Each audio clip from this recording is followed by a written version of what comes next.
Hi, cat. Come and get some mango, baby.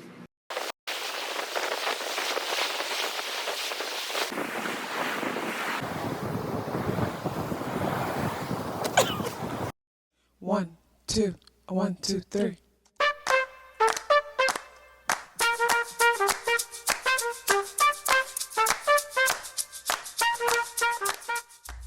Self-awareness is a superpower. My name is KathyLaDonna. Welcome to Soul and Vibration.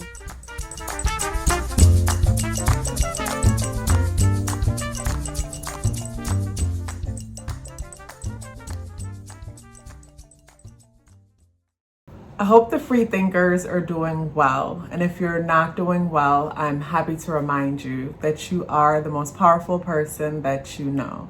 You are the most powerful person that you know because only you can create your reality. Hi guys, so today is September 12th and the day adds up and reduces to the number 9 vibration. So the number 9 is repeated because the month is the 9 energy and the day adds up and reduces to the number 9 energy.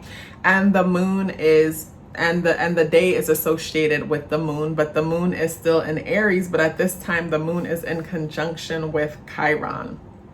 So the moon is in a place where we can find ourselves licking our wounds or reflecting on how wounded our mothers are, or some people could be reflecting at the fact of like the wounds that the mother has, like basically maybe like issues with the mom and the mom not wanting to change or the mom not wanting to do better. And I get that because the moon is being squared by Pluto, and Pluto energy deals with transformation. Pluto energy also deals with control, transformation, even financial situations. So there's something about the mother energy or even the home energy or even emotions, where something about the home, mother, and emotions that's creating some kind of stagnance and not allowing for transformation, not allowing for the proper change that's necessary, the change that's needed. And with the moon conjunct Chiron, to me, I think about like, you know, where one feels like their inner world is wounded. So on this day, we can find ourselves focusing more on the glass being half empty more than being full. But again, we get to choose how we will define every moment and how to see every moment. And what I love about like, say, like numerology, astrology, or different things like that, it's like it doesn't determine an outcome of a day or an outcome of anything. It's like a matter of this is what's present, and now you get to exercise free will and decide how you will respond. How you will respond and how you will define. And you know, you will your magic wand and like an alchemist create opportunity where before there seemed like there was none.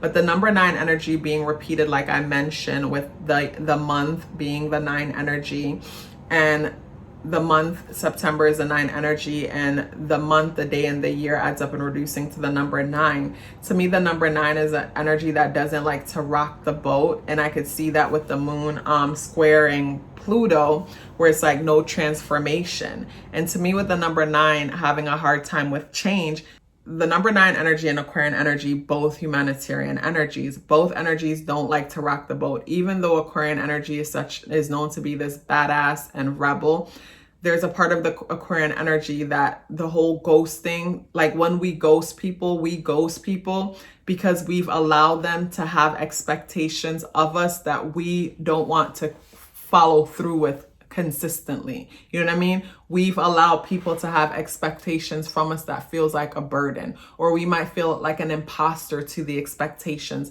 that we allow others to develop based on how we may have showed up the first time. So like with Aquarian energy, this is where a person will ghost because they've allowed you to have these expectations based on how charming or kind or giving or selfless they were the first time when you guys met. And it's not like that this person isn't kind, selfless, or giving. It's just that this person wants reciprocity too, but this is where we weren't taught that there should be reciprocity or there should be boundaries. This is where we're taught, where with the number 9 and Aquarian energy, this is where we're taught that we need to give so that we'll be accepted. And if we don't give, we won't be accepted. You know what I mean? So if we don't offer anything, then we're not worth anything. And then, people who are always the ones giving, they feel a bit resentful because they want that reciprocity, but they never showed up and even allow other people to have that kind of exchange with them. You know what I mean? They show up and I've been guilty of this.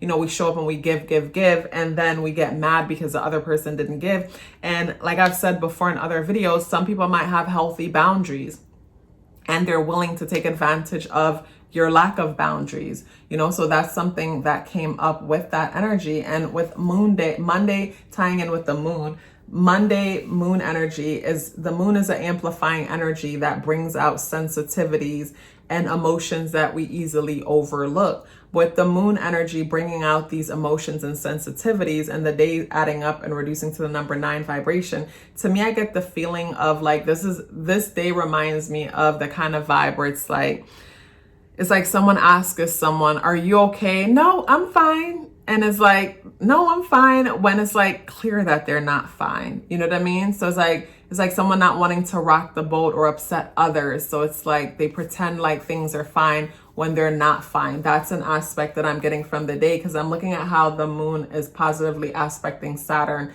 in Aquarius, and Aquarian energy is a group and friend oriented energy, and Saturn energy is an authoritative energy. But to me, with that aspect to the moon, moon to Saturn, Aries to Aquarian energy, it's like basically being more accommodated to a group type of mentality, a group orientated type of vibe. You know what I mean? And it's like Saturn energy is authoritative and the moon is being compliant. You know what I mean? Based on the distance where they are.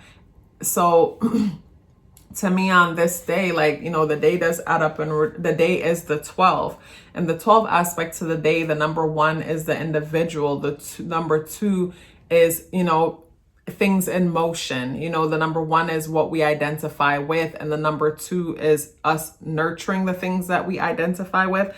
But then the number 12 adds up and reduces to the number 3 vibration. So the day does have like this childlike expressive energy about it, but I feel like with the number 9 being repeated because of the month and the overall vibration, it's like I feel like the number 3 energy represents the child. And with the moon still in Aries energy also represents the child. With the moon positively aspecting Saturn and then squaring Pluto, to me, this is a vibe where some people could feel more compliant than they naturally are.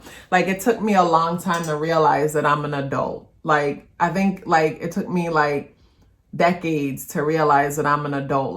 It took me a long time to realize that I was an adult. And I say that, and even after paying bills and taking care of myself, it took me a long time to realize that.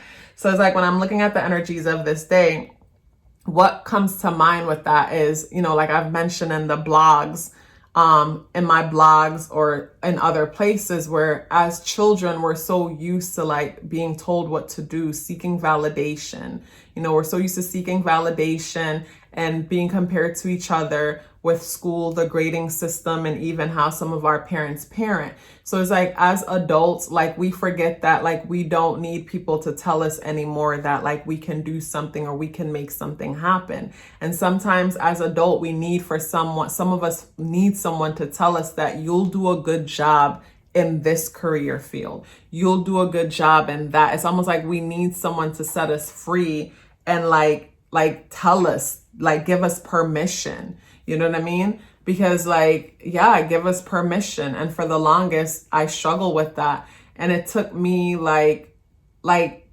stop running. It helped. Basically, I worked on that by before I would run to certain people in my life every time I had an idea for a business I wanted to start, or something that I wanted to implement here on YouTube, or whatever it is. I would just run to these few people in my life and just see what they think.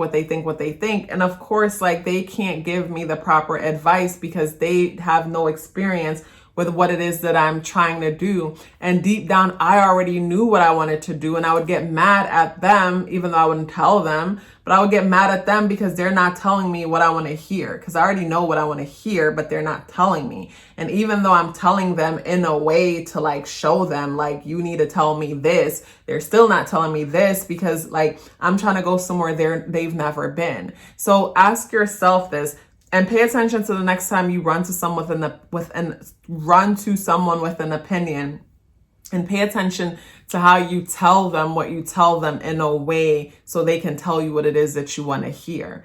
And after a while, I just stopped doing that, because I would get so mad when they would tell me, they wouldn't tell me what I wanted to hear, number one, or I would get mad when, like, say, this one family member would get so annoyed. Every week I got a new idea, or every other day I got a new great idea, or a new great invention, or a new like get rich quick idea, like every other day, to where it's like, this family member is a Sagittarius. And one thing I love about Sag is like, they're going to let you have it. They're going to tell their truth, whether you like it or not. And I love that about them, because I never got to wonder what time it is, because like it's coming, whether you ask for it or not. Like, just make sure you can handle it. And, this person would say to me, well, Kathy, just do it already. Like, like stop coming to me every minute with something else, because this person genuinely wanted these things for me and would get excited about every idea, only for me to come with another one to where it felt like an insanity thing, like we're doing the same thing over and over again, and expecting a different result. To me, this might be an extreme different, but I take it as like the friend that's in the abusive relationship and they come crying to you like every time, and every time they come crying to you, cry with them, and you think they're done and they're moving on and this won't happen again, only for them to do it again. It's like the emotional roller coaster that it takes you through is not fair. And that's what would happen with me and my family member that I would bring things to. And I realized, what? In order to preserve this relationship, let me stop this. And that was the best thing that I could have ever did, because it helped me to realize that I already know like what I need to do for my life. And if I make a decision and it doesn't go the way how, it doesn't work out, then I make another one. And I remember for the longest, I used to say to myself, like, as long as I can choose, I will always choose. You know what I mean? Because I like change. So yeah, like, you are an adult, you don't need anyone, I'm sure most people watching this is an adult. Like, remember that you no longer need permission. I like this. So this is the King of Cups in the upright position. And for this day, the King of Cups in the upright position, cup energy to me reminds me of moon energy, because it's emotional based, emotional related energy. But what I like about the King of Cups in the upright position, king energy, masculine energy, means action oriented energy. But with it being cup energy, to me, this is someone taking action with discernment.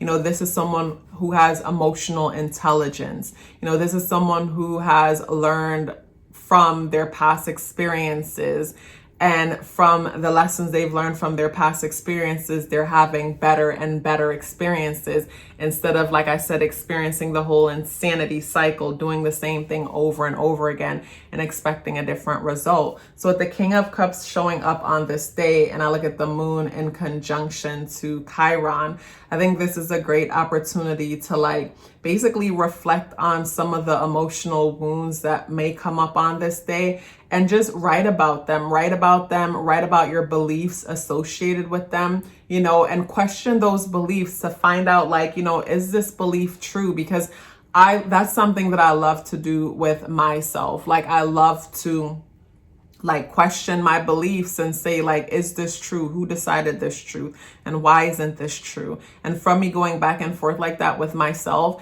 it's like my mind has to like throw that BS out, because like the mind just wants you to like prove it. Like the mind just wants you to prove it, reason it out and make sense of it. And once you reason it out and make sense of it, you know, the mind pretty much will drop it. And every now and then, yes, like when certain thoughts come up, you'll have to redirect the mind. But for the most part, you know, question those beliefs that you hold. So you guys, it was a pleasure sharing this message with you. If you would like to get your natal chart read or learn more about what's happening on Patreon, those links are in the description box below. If you're still here with me, I would love to hear about it. Please let me know by dropping me a brown heart in the comment box below, because I would love to hear from you. And I look forward to seeing you tomorrow. Love yourself as if your life depended on it, because it does. Take care of yourself, and I look forward to seeing you in the next video.